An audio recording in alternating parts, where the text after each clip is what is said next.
Assalamualaikum warahmatullahi wabarakatuh. Perkenalkan, nama saya Serlidian Anggraini, nomor absen 23 dari kelas A19 MIPA 1. Di sini saya akan melakukan praktikum difusi dan osmosis.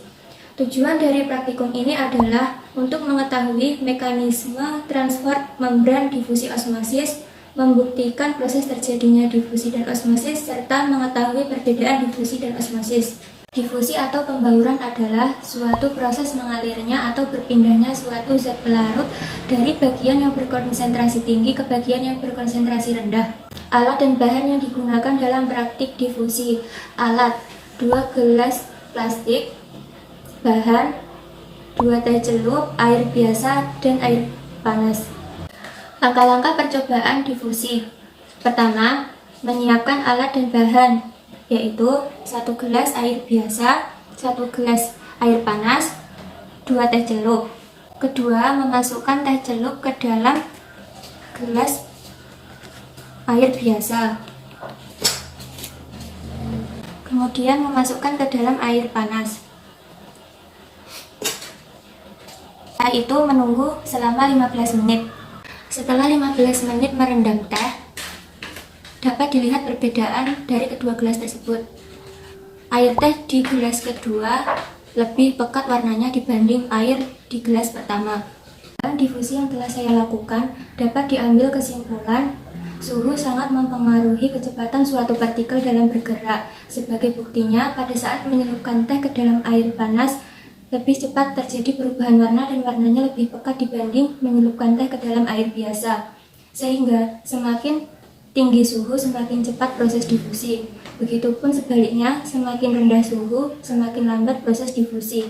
Osmosis adalah suatu proses perpindahan zat pelarut dari suatu larutan yang memiliki konsentrasi rendah melewati berbagai membran semi-permeabel.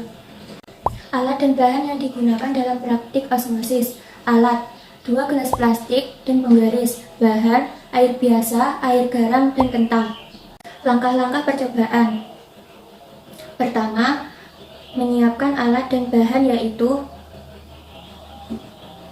1 gelas plastik air biasa, 1 gelas plastik air garam, kentang, dan penggaris. Kedua, mengukur panjang kentang terlebih dahulu.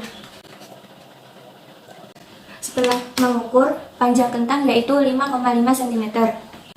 Setelah itu, memasukkan kentang ke dalam air biasa dan air garam.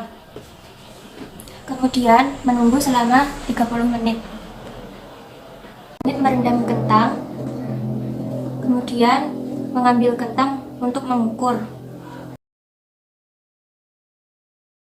Dari kentang pertama yang direndam dengan air biasa, panjang kentang berubah menjadi 5,6 yang awalnya 5,5. Berarti pada kentang pertama mengalami pertambahan panjang. Pada kentang kedua yang direndam dengan air garam, panjangnya berkurang menjadi 5,4 yang awalnya 5,5 cm. Pada kentang kedua ini mengalami penyusutan. Tekstur dari kentang pertama dan kentang kedua berbeda. Kentang pertama teksturnya keras dan mudah patah, sedangkan kentang kedua teksturnya lentur, lunak. Setelah melakukan percobaan osmosis, kesimpulan yang dapat saya ambil adalah kentang yang direndam di dalam air garam mengalami penyusutan dan perubahan tekstur dari kasar menjadi lunak. Hal ini dikarenakan H2O di sekitar kentang lebih sedikit dibanding di dalam kentang, sehingga menyebabkan kentang mengeluarkan H2O. Di sini, kentang mengalami krenasi atau pengerutan, sehingga sel-selnya mengeluarkan air. Sekian praktikum dari saya. Kurang lebihnya saya memohon maaf. Terima kasih. Wassalamualaikum warahmatullahi wabarakatuh.